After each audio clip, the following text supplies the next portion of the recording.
Hey guys, how's it going? This is Cyber Saloon. So today we're going to be going over Danmachi Season 3, Episode 6. And I also got a new mic, so it doesn't sound like I'm talking out of a trash can this time.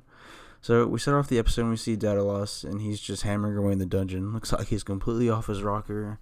Definitely not in the best mental state, but we kind of see why later during the episode. And we could also give a shot of Ecos of him basically just overlooking the city, commenting on the chaos that's basically happening below.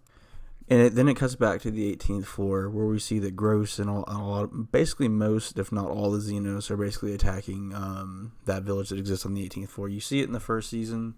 It's introduced in the first season. It's basically kind of like a rest stop for adventurers that are kind of like delving down into the lower levels. And so you see the Xenos are like attacking all the adventurers there, and you see Gross. He's questioning one of the people who attacked Rhea. You can tell because, of course, he has all that purple acid all over his face. And just a small thing I've noticed with Gross, you definitely kind of notice it with Lids as well. They they do not get a lot of that animation budget put into those characters. Like, the voice actors are great. It's nothing against the voice actors, but you can tell when they talk, like, their mouths are just kind of still, and they'll just stay open, and they'll just, like, give dialogue, and it just looks so off. There's also, like, a little smart part where Lids runs away, like, later, after he has a conversation with Belle, and his run is just so goofy. I don't know. I just couldn't get that out of my head, but that's just a small thing. It's nothing against it. So the guy ends up telling him to go to the eastern entrance of a wall that's on that 18th floor. But as they kind of go there, he kind of makes a comment that they don't have a key, and of course we'll find out later what exactly that key is. You also see Bell. He's with the Gnosis suppression force. So Ornos basically has told Ganesha, and Ganesha knows about the Xenos. So his familia down there, they're acting as a suppression force. They're not supposed to kill them. We also get a really funny part where you see like the Ganesha familia, like one of the scouts, they keep mispronouncing his name wrong, and he keeps telling them, like, no, this is my actual name. I thought that part was pretty funny too. And then we see Ryu and Aisha. They're with Asfi, and of course they go down and try to fight some of the monsters. There's also a part with Lids. I feel like from the light novel they probably skipped some content. Note that I have not read the light novels. I'm not going to until this season ends to catch up on them at least. To continue them. But you see that Lids and all, like, his kind of political faction, because there was two, like, Gross and his group of monsters. They didn't really like humans, and they don't think that they can coexist. But Lids, it doesn't make sense, because if you look at the last episode, it doesn't make sense that he suddenly changed. That's just why I suspect they probably cut some dialogue or something with him from the light novel, just because him and his adventures are all like attacking everyone. It doesn't really seem, based off last episode, that it just seems kind of off. So I don't know. Maybe they probably did like cut some content, and it wouldn't really surprise me too much. So Belle and Lids kind of meet up. They start fighting a little bit, then they run off into the woods and talks. And then you see this weird part where you see Ryu just yeets a unicorn. Like, you see this unicorn monster just charging, and Ryu just kind of like tosses it aside. I'm just like, come on, that wasn't exactly fair, but alright. And then we get the discussion of Belle and Lids. So we see that Belle is kind of upset with Lids because he thinks they basically just attacked them out of nowhere. Because again, you gotta remember, like, but the last time that Belle saw Lids, it was after the little party and reunion they had where they dropped off Ween. So he kind of thinks that they just randomly attack people for no reason. And then Lids basically explains that no, like, they killed like that one of our groups, and they also took Ween. And of course, Belle's like pretty upset that Ween is taken. He kind of understands why they're here doing it right now.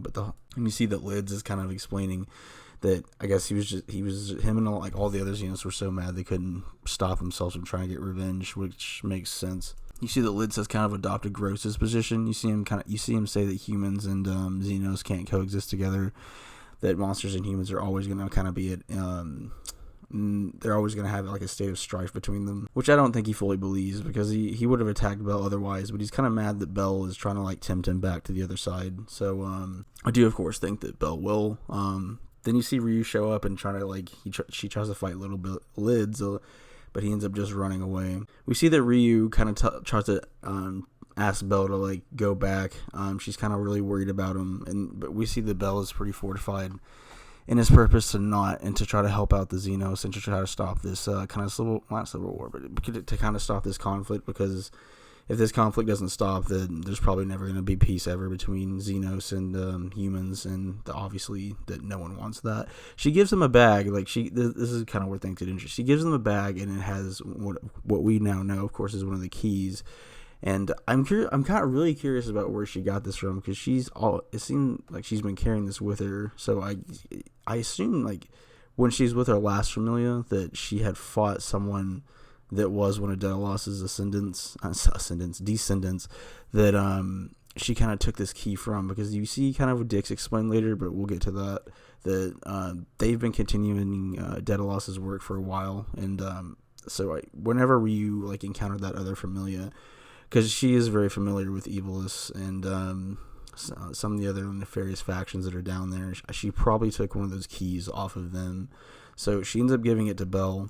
Bell ends up going towards the eastern entrance, which is where Dix and all of them are. And then Fells ends up coming with them as well. And then they end up opening the gate. You have to have one of those special keys, which is basically like an eye, to end up passing into that part of the dungeon. You see Hestia and it's like Welf, and some of them you see them kind of overlooking Babel. And you see that Hestia brings up the fact that monsters are being sold for cash, and then Lily and her Soma Familia remembered that one of them was helping that Dix and them like basically sell off monsters, and he basically tells her to go to that go to Dela Street, and you'll find your answers there. You get a bit with Fells, and he explains that there was always an entrance in the Babel, which is the dungeon that both Fells and Oranos were looking for, and they both kind of suspected that it was built by Daedalus, and they're kind of commenting on how they now found it. The material that it's built out of, apparently, you can't even open it with magic. You can't even open it with magic. It's some pretty powerful stuff, so it's pretty impressive. So then we kind of get Ecolos and Hermes talking, and it kind of gives like an interesting backstory on how this was all even started in the first place. And Dix kind of talks about it too, but it's mainly basically told through Ecolos and Dix. So we basically see that the labyrinth that they're in, Gnosis, is basically it was built by Daedalus, because after he built the Tower of Babel, he basically went insane. Because I guess the construction itself, or just the scale of Babel itself, ended up making Daedalus go insane. Which is why we see him at the beginning of the episode, just basically off his meds and just hammering away with his hands. And you see that Dix explains, and Akelos as well, that all the descendants of Daedalus, they all have those like special eyes that you see from Dix, and that their whole purpose is to always continue building Gnosis, or continuing its expansion. Because right now they said it's in the middle floors currently, and which it also explains how they get the funding for that, because it takes both time and money, and a big source of their income is selling off monsters. There is also it probably will be expanded on, just because it didn't really make sense to me, but it didn't make sense. They made a comment about how Daedalus couldn't escape old age. I'm confused what happened to Daedalus to even begin with. The gods don't age, from what I understand. They basically came down from the heaven, but they don't necessarily age. Like Hestia is thousands of years old. Not to make a little joke, but she is thousands of years old. But all the gods are extremely old, and when they die, they go back up to heaven, and then they can't come back down after. So I'm confused to how Daedalus aged as much as he did. That part didn't really make sense to me, but I mean, maybe they'll explain it to where maybe it does, or maybe he might even still be alive. Who knows? So we go back to Dix, and he basically explains a lot of what Ecolos said about him being a descendant of Daedalus and like their construction of Gnosis. I do think Dix's design is pretty cool, by the way. I think the eyes look really cool, and I do think like his design overall is pretty cool, and he's definitely like a good antagonist. And then we see Bell and Fell show up to help all the Xenos that came in, because Lids and Gross and all their group came into the dungeon, and then to fight Dix. And you see that Fells and Bell have showed up as well. And then you also see the goblin guy. I think his name is Let. I think Let has a really cool design. Like, he looks like a Keebler elf, but you made him a goblin. They give him the key, and he runs off with it. So, and then Dix, we find out, can use curses, and we also find out that curses can't be avoided. Like, it's not like magic, like where it's like you have items to protect you. Through a little bit of plot armor, we learn that Fell's cloak can apparently protect you, but the curse itself, it makes everyone turn on each other, which is really cool. I mean, that's a pretty cool curse. And so you basically see Lids, they're trying, like, he tried to attack Bell, and then Fells kind of just like yeets him aside, And you see all the other monsters that are trying to kill each other as well. It basically is just a kind of like a chaos spell, where it's just like everyone just attacks each other, which is why Bell and some of the other monsters weren't affected by it as well. And then we get to look what looks like to be the main event. I don't know if it'll completely be resolved next episode, but we see that Dix versus Bell is coming up, which I'm pretty interesting. Dix explains that he's level 5, which is pretty high leveled, so I don't, unless you have some like some super plot armor, I don't see how Bell's gonna take him out like that. I could maybe excuse it if it was like Haruhime, like using her boost magic, but I don't know how Bell's gonna take out Dix. But I am excited to see, because again, Dix is a really cool antagonist, and I do like him. I think he's really interesting. And then at the end, like they just kind of threw this in at the end. You see a rabbit, and he's on the shoulder of like a just mad minotaur. The thing just looks pissed. So if any of you remember in season 1, like what's his name? The guy who serves Freya.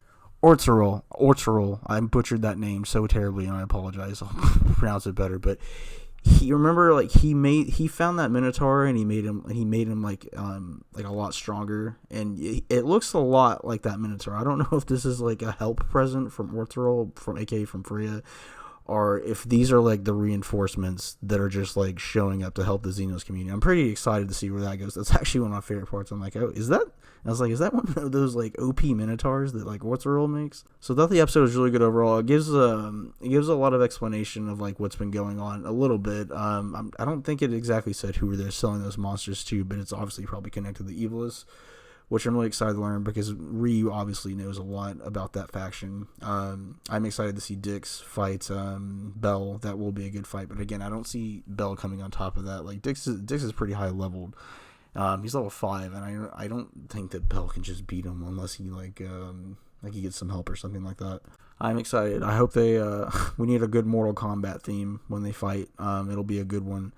But what do you guys think is going to happen in the next episode? Are you kind of excited to see that big-ass Minotaur marching his way towards what I assume is probably where Bell and Dix is? I'm kind of curious about what exactly that hole is, and are you excited for the Bell and the Dix fight?